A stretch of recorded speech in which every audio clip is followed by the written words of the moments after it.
kick off this, as opposed to leaving it to the end, I'd like to thank Shaun for coming up here today. I'm sure when he was doing his 6-month plan that he didn't envisage being up on this stage on the 25th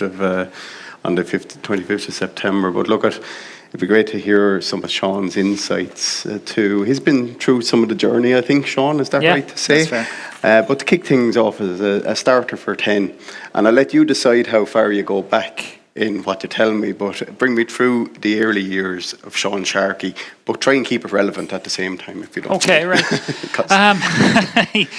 I'd say when I did the Leaving Cert, pharmacy wouldn't have been on the radar for me at all. I went off to UCD, did a chemistry degree, fully intended to go and become a science teacher in a secondary school. And I suppose along the way, coming into final year, I decided it wasn't a path for me. And there's a few people in my year sending off applications to the UK and go to do pharmacy. And I said, I suppose I applied to the Robert Gordon University in Aberdeen.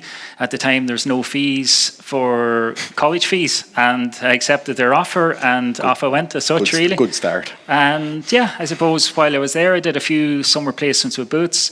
I came back to Northern Ireland then, and I did my pre-reg with Boots in the North. And as soon as pre-reg was finished, I went down to Dublin and went on the locum scene.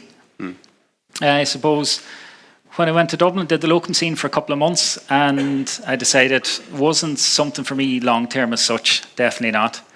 And then after that, I took a full-time role with Hickey's. I say I had over 5 years in Hickey's. I got a very good grounding in community pharmacy, how to run a pharmacy. I started off, I did 2 to 3 years in O'Connell Street, and I'd say that was an eye-opener. I'd say if you can do 2 or 3 years in O'Connell Street, you're fit to sort of handle any situation that will come at you in a community pharmacy at any stage. And so I did that for 2-3 years, and then I was asked to move around quite a bit, I'd say, after that in Hickey's.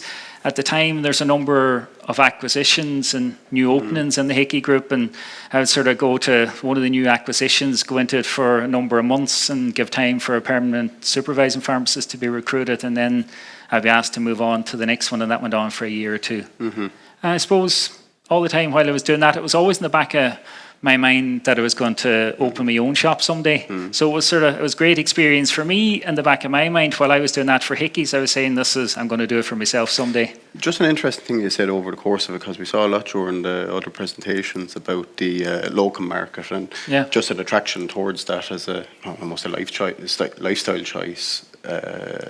You said it didn't suit you. You just said it wasn't for you. Yeah, it wasn't for me. I suppose I preferred going to the same shop every day of the week. That was the big thing. I preferred the stability of it. It was just, there's a lot of change and you might get a higher rate and whatever. But long term, I thought I wasn't going to learn sort of the skills I needed to run my own shop. Okay. And that's the early years. Tell us about the business. Tell us about the business that you're in at the moment, and as an add-on to that, how you came about. Okay, so the business is Conroy's Pharmacy in Mount Rathlin Laois. I'd say it's like any sort of small country town. It'd be a very dispensary-focused business, but we'd have a good front-to-shop range as well. The shop that I purchased would have been very well established. It's up and running in the same premises since 1912. And it's like we move with the times, add additional services, time gone on. I suppose the big one now would be the vaccination service kicked off this week, and we do a walk-in clinic 5 days a week. And how did you come about purchasing it? What was how did you step on that journey?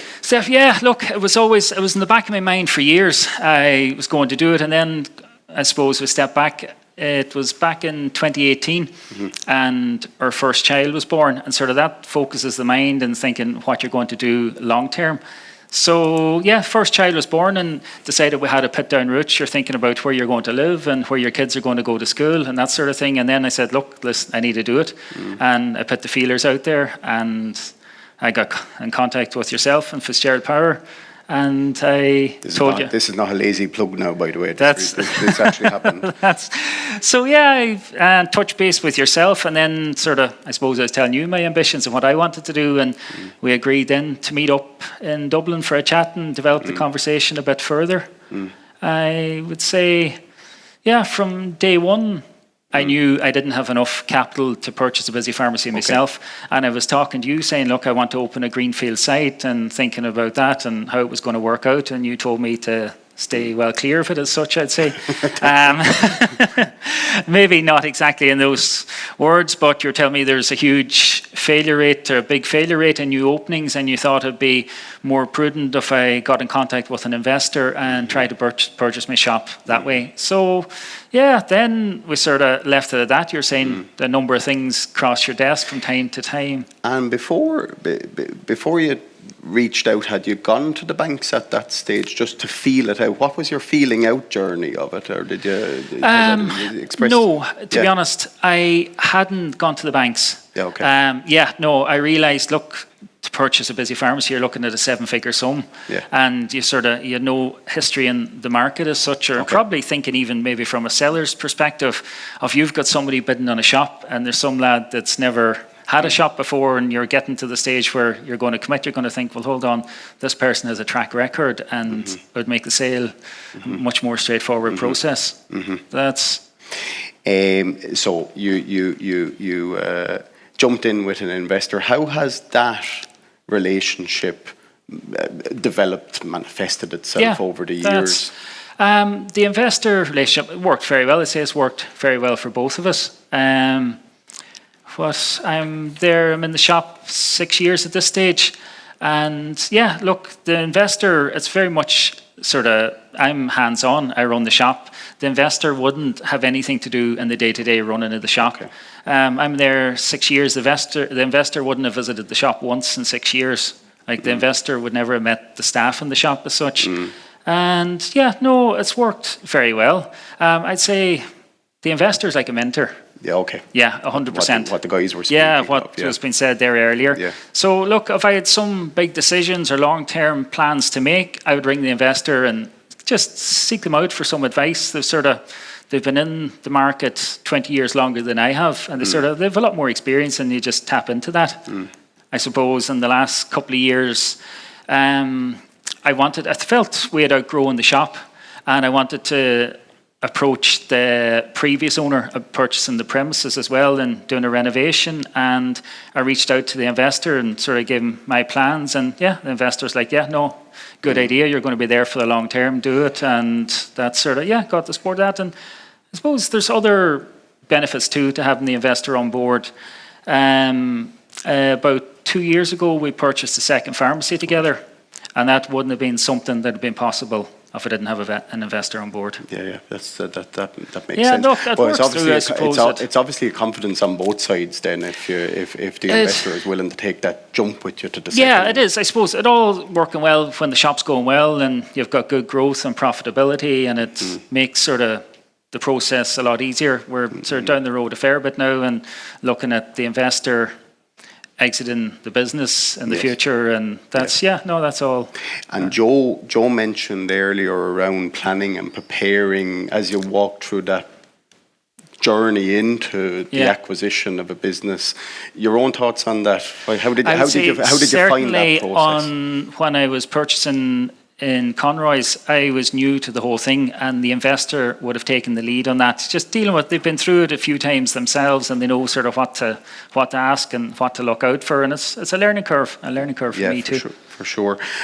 Challenges. How long have you been in it now? 6, 7 years? There, did you say? Yeah. Biggest challenges, if I was to put that to you, and what I will allow you to do is talk about the personal as well, mate. There's obviously the personal and business life challenges. I would say the challenges. I would say obviously from the work-life balance, it's a lot more than just working as an employee pharmacist. You're going home at 6 o'clock and that's it. That whole dynamic would change as far as that. But the challenges probably initially at the start, I would say it was a big challenge, mentally, to take on that level of debt and the commitment that's involved. At the start, you're thinking, this is it's something you always want to do. And I suppose I would always have backed myself to run the shop well and to get growth and drive it on and everything. But to somebody new to the sector as such, taking on that level of debt, and maybe, you'd be talking to yourself and you'd say, we have an offer back from such a bank, all's good, and there's a personal guarantee for this amount with the offer and this kind of thing, and all this will sort of, it would make you nervous of what you're taking on. But I suppose when you're through the process, it's just, it would give you confidence. And say, for sure. And is there anything that you would have done differently looking back at the whole thing in hindsight? I wouldn't. No, there's nothing. I would do the exact same thing again, without a doubt. I would do the exact same thing again. I'd say if you could do it sooner, if it's something you want to do and you're committed to it, the sooner you do it, the better. Yeah, okay. Yeah. It's about taking that leap of faith. Yeah, it's the leap of faith at the start. That's the big step. Yeah, for sure. And Joe speaking again was talking about that transition, and you mentioned it as well, from employee to employer. That has to be the biggest leap, how does that manifest itself on a day-to-day level? I suppose on a day-to-day level, you get very used to it. It just becomes a way of life. But it's a huge difference. So you walk into a shop and you see an employee pharmacist or the owner pharmacist. From a customer's perspective, there's no difference really. They're just there for you. But as the owner pharmacist, you have all the financial management of the shop on top of everything else. I suppose if we go back to 2018, the first thing in my first couple of weeks in the shop, I was deciding sort of what symbol group or which wholesaler I'm going to go with, all that. You have a lot of things like that to consider. Then you're looking at sort of staffing ratios, payroll costs. You're looking at performance of the store, where you have opportunity for growth, services, all that. And obviously you're taking a different role now in buying the second shop with your investor. You're turning into an investor yourself. How are you finding that next step, I suppose? The next step, I would say, was definitely a lot easier than the first step. Once you get into the business and you get the confidence of the business and you see this works, and when you see it working the first time, it gives you the confidence. You're saying, you're saying, it's sort of, I know the business at this stage, and it gives you the confidence to go and invest in the second one. Are they close by each other? They would be within 30, 40 minutes. 30, 40 minutes, yeah. And how far are you living away from I would, about the same. I'd be based in Conroy's, and I'd have about a 35-minute commute. Yeah, I always call that a little bit of headspace for yourself before to decompress. Oh yeah, I make all my phone calls on the way home, and that's for sure. COVID times, that was touched on as well over the course of it. What was your real life experience of that? What did you change anything about how you operated in the shop? Or COVID was, it was crazy times looking back in it. I suppose we're fortunate enough at that stage, we probably had just gone from sort of 1 or 1.5 pharmacists to 2 pharmacists at the time. We actually split into 2 teams. Okay. Yeah, we had, this was at the very start before vaccines, so myself and 2 technicians in the front of shop. Lady worked the 9 to 6 shift, and we split in. There was 2 technicians and another pharmacist split into the night shift as such. So we got out the door at 6, and the second team came in at 6:30, and they did 6:30 to 11.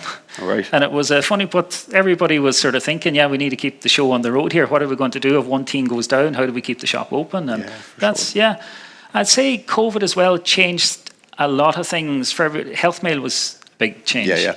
Because at the time we'd have been very tight for space before the renovation, and at that stage we had, you had coming in, it was a very, very tight dispensary, and with Health Mail it was everybody was coming in and they were coming to the counter, you were bringing the script in, but with Health Mail you could sort of have you could manage it better, and you could designate a certain desk, for just somebody was there and maybe doing scripts that weren't going to be due in the next half an hour, or it's somebody ordering a script that's going to be due in a few days and whatever. Because we're so tight for space, we actually converted a room upstairs and we put a dispensing computer up there. There's no stock as such, but there was somebody dispensing full time upstairs. Yeah. That was. And just speaking from the outside in, it's important for us to actually understand all that, how the mechanics of the shop work. I like having this conversation with you, try and understand that. It's important from us at a day-to-day level to understand how that manifests itself. Yeah. Yes. We've been through a long morning. What has been your takeout from the day? I know we've spoke a lot about various financing pieces, etc., etc. What's your main takeout today? My big takeout from the day really is the green transition. More prevalent even that I would have been thinking. I think it's just, my takeout is probably thinking there's no point trying to fight this. You have to get on board with it. I would say in the years to come, it's obviously going to affect the interest rates you're paying on loans, and you have to move with it. Okay, interesting. Yeah. Is there any questions that any of you guys have for Shaun? Because we're coming to the end of our piece. As I say, I won't take up too much of the time before lunch now at this stage. Whatever about Suzanne earlier on, affecting tea break lunch is a much more serious affair. But any questions for Shaun? Yeah, just a question there. Shaun, hi. I'm just wondering how much involvement you have in the second pharmacy that you're an investor in. Do you stand back from it and just focus on? Oh yeah, absolutely. Yeah, no, I work 5 days a week in the original shop. Yeah, no, it's a very hands-off approach. Yeah. No, not really. No, that's no. It's working very well at the moment. Yeah. And any future plans? No. Or maybe that's a leading question. Well, nothing major at the minute. Okay. Good. Any more questions, guys? No. Look, Shaun, again, thank you for your day. Much appreciated. Come up on stage, and yeah, very useful stuff. Thanks for keeping it. Okay.